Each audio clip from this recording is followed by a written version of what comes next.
श्री गुरु चरण सरोज रज निज मनु मुकुरु सुधारी बरनउँ रघुबर बिमल जसु जो दायक फल चारि। यही तेल प्रभु श्री राम को स्पर्श करके आया है, मेरे तन और मन को स्थिरता दे सकता है। समझ रहे हैं भरत भैया? सब समझ में आ रहा है लक्ष्मण। इनके पग की पीड़ा, इनके तन की अस्थिरता, सब बहाने हैं हनुमान के। सत्य तो ये है कि भैया के तन को स्पर्श करके आया हुआ तेल भी हनुमान के लिए प्रसाद है, पावन है। सच में हनुमान की भक्ति अनुपम है। पर ये तो कम है, अभी तो और अभिषेक होंगे। भैया को माटी भी लगाई जाएगी। क्या हनुमान वो भी अपने तन में मल लेंगे? कहीं यह विचित्र दृश्य ना प्रस्तुत हो जाए। उचित कह रहे हो शत्रुघ्न। भ्राताओ, बहुत बड़ी भूल हो गई हमसे। सीता भाभी माँ के साथ ही रखना चाहिए था हनुमान को। अब और न जाने क्या क्या खेल दिखाएंगे ये। भरत भैया, जो पहले ना हो सका वो अब भी तो हो सकता है। अर्थात हनुमान जी, एक कार्य तो शेष रह गया। हमें शीघ्र भाभी माँ को यहाँ बुलवाना होगा। वो क्या है कि भैया के शीश पर जब अयोध्या का राजमुकुट सजेगा तो उन पर प्रथम पुष्प वृष्टि करने का अधिकार तो भाभी माँ को ही है ना। तो समस्या क्या है लक्ष्मण भैया? प्रभु के कार्य में कोई भी विघ्न नहीं आएगा। राम लखन सीता सहित हृदय बसहु सुरभि।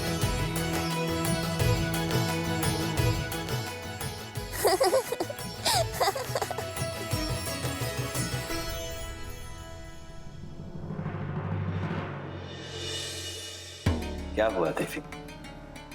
इस शुभ अवसर पर महर्षि पराशर के गंभीर मुखमुद्रा का कारण सोच रही हूँ। कदाचित उन्होंने नक्षत्रों और नियति की चाल को पढ़ लिया है।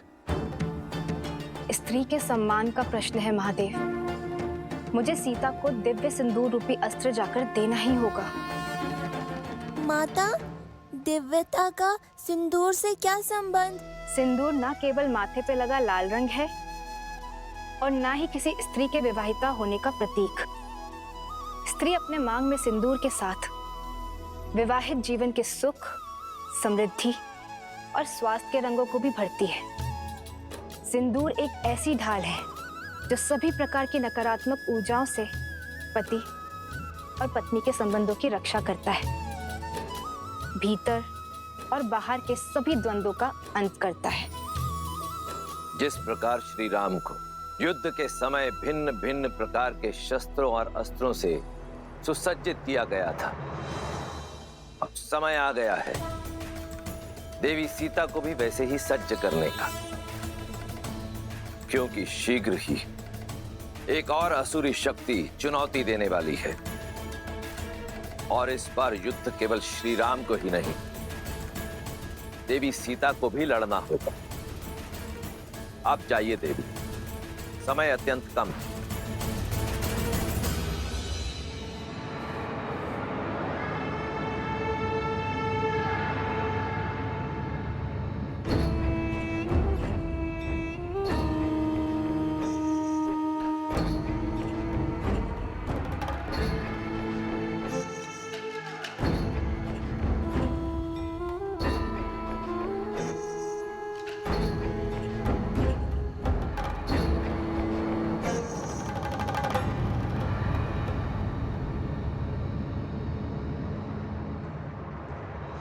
अद्भुत, अप्रतिम है ये सुंदरी। इन पर मोहित होकर क्या पाप कर लिया मेरे भाई रावण ने। प्रणाम ऋषिवर। सुखी रहो।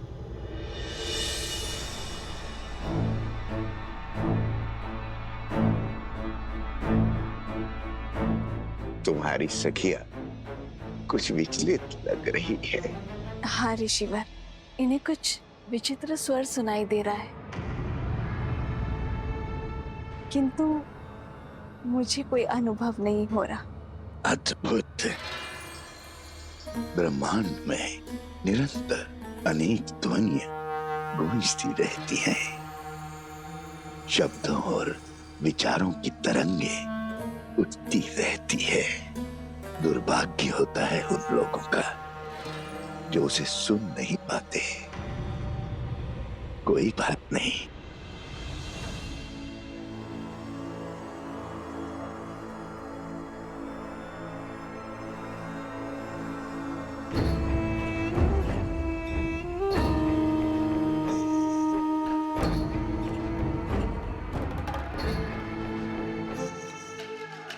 मेरे हाथों से प्रसाद खा लो, सब सुनाई देगा।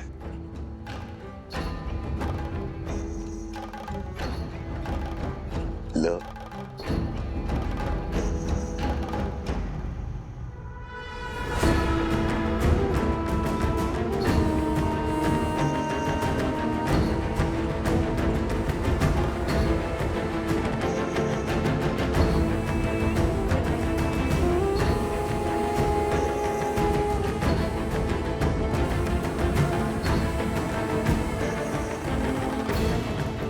प्रसाद लेकर उसे ग्रहण न करना उसका अपमान होता है देवी। ग्रहण करो।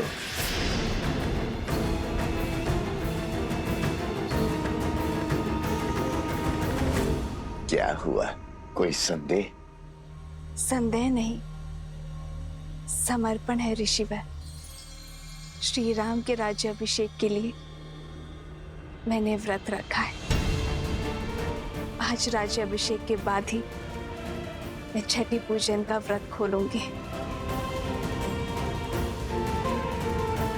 क्षमा कीजिएगा ऋषिवर, किंतु मैं ये प्रसाद अभी ग्रहण नहीं कर पाऊंगी। प्रणाम। कल्याण हो।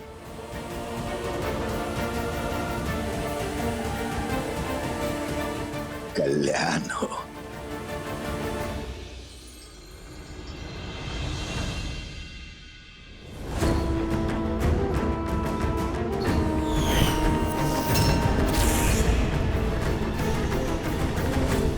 तेल अभिषेक संपन्न हुआ, अब मृदाभिषेक आरंभ हो।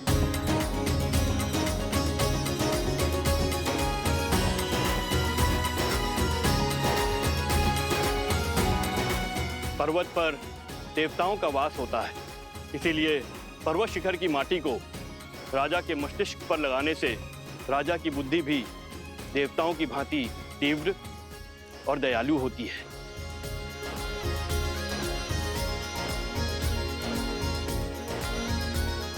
राजमहल के आंगन की माटी में शौर्य की गाथाएं, वीरों का रक्त घुला होता है और इस माटी को हृदय से लगाने से भावी राजा का मन दृढ़ होता है। जिसके मस्तिष्क में दृढ़ता हो और हृदय में दया हो, वही राजा प्रजा की सेवा कर सकता है, उसे संतान की भांति पाल सकता है। जय श्री राम, जय श्री राम, जय श्री राम, जय। अच्छा हुआ लक्ष्मण, हनुमान को सीता भाभी माँ को लेने भेज दिया, अन्यथा हनुमान तो यहाँ माटी स्नान कर रहे होते अभी।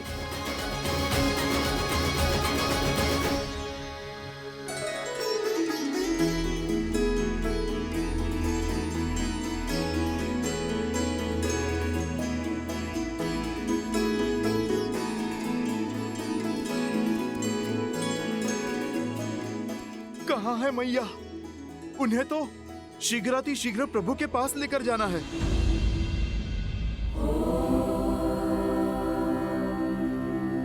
जगत पूजे जगत वंदे सर्वशक्ति स्वरूपिणी पार्वती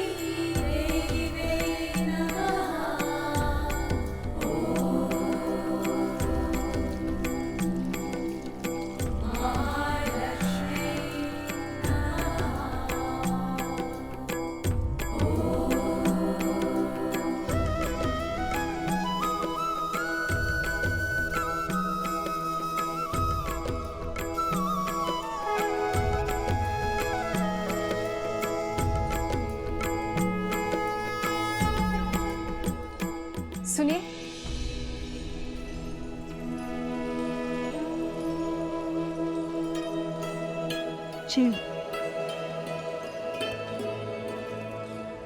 ये आपके लिए है देवी।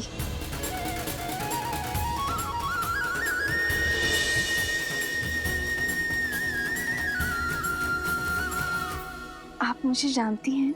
जिन देवी सीता ने स्त्री की पवित्रता और साहस को नई परिभाषा दी है, उन देवी सीता को कौन नहीं जानेगा। ये पवित्र सिंदूर है। श्री राम के राज्य अभिषेक होने के साथ अयोध्या का सोया हुआ सौभाग्य भी जागने वाला है। श्री राम के कंधों पर बड़ा भार आने को है, किंतु पत्नी के समर्थन के बिना पति के कर्म और धर्म की यात्रा अधूरी है। ये सिंदूर आपको सबल करेगा, अपने पति का संबल बनने के लिए भी और आने वाले कष्टों का सामना करने के लिए भी। धन्यवाद। पर आप गौरी माँ से आशीष मांगा था ना, तो समझो ये उन्होंने भेजा है।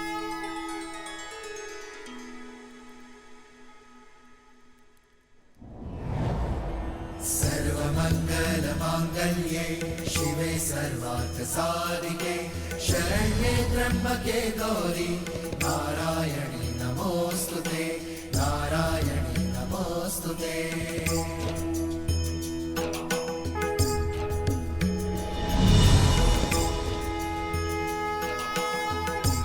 ये क्या माता, दान देने के दिन में आप दान ले रही हैं? ये दान नहीं, प्रसाद है हनुमान। अच्छा माता, पर प्रसाद तो खाया जाता है ना। आपने मस्तक पर क्यों लगाया? क्योंकि इसका यही कार्य है। जब पत्नी अपने पति का नाम लेकर आज्ञा चक्र पर कुमकुम से तिलक लगाती है, तो उसका मन उसके साथी के साथ जुड़ जाता है। वैसे ही जब मांग में पूरी आस्था और विश्वास के साथ ये सिंदूर लगाया जाता है, तो एक स्त्री का जीवन उसके पति के साथ बन जाता है। माता, ये तो बड़ा कठिन विवरण है। समझो, इसे अपने मस्तक पर धारण करने से श्री राम की आयु बढ़ती है, मन में उनके लिए प्रेम बढ़ता है और समाज में उनकी प्रतिष्ठा। क्योंकि मेरे मन में केवल श्री राम है।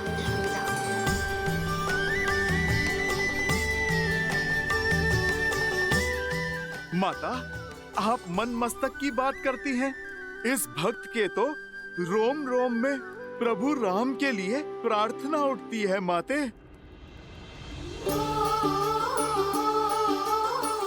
किंतु यदि मैंने अपने पूरे शरीर पर ये सिंदूर का लेप लगाया, तो ये समाज मेरे पति का उपहास उड़ाएगा, मेरे प्रेम पर हंसेगा।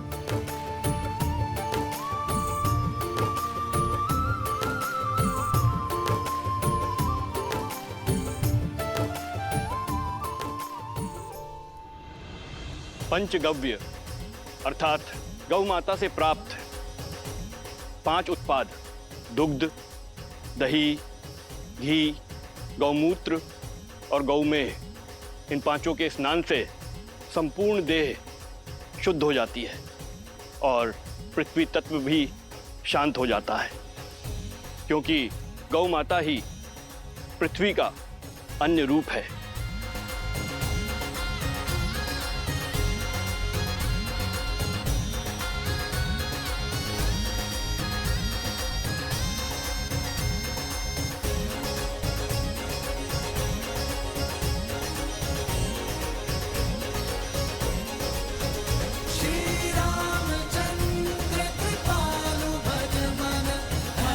भव भय दारुणं नव कंजलो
रामचंद्र की, सियावर रामचंद्र की, सियावर रामचंद्र की, सियावर रामचंद्र की।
राज्य अभिषेक लगभग संपन्न होने वाला है, पर मेरा हनुमान नहीं दिखाई दे रहा। कहाँ है हनुमान?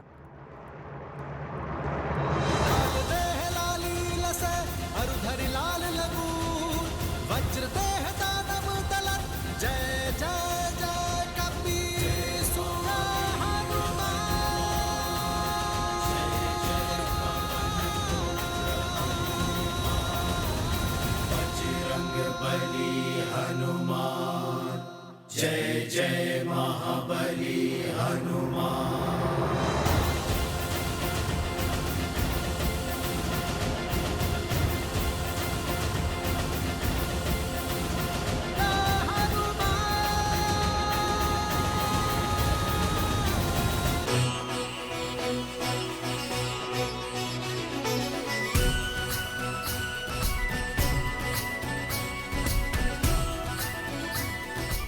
सियावर रामचंद्र की, सियावर रामचंद्र की, सियावर रामचंद्र की, सियावर रामचंद्र की।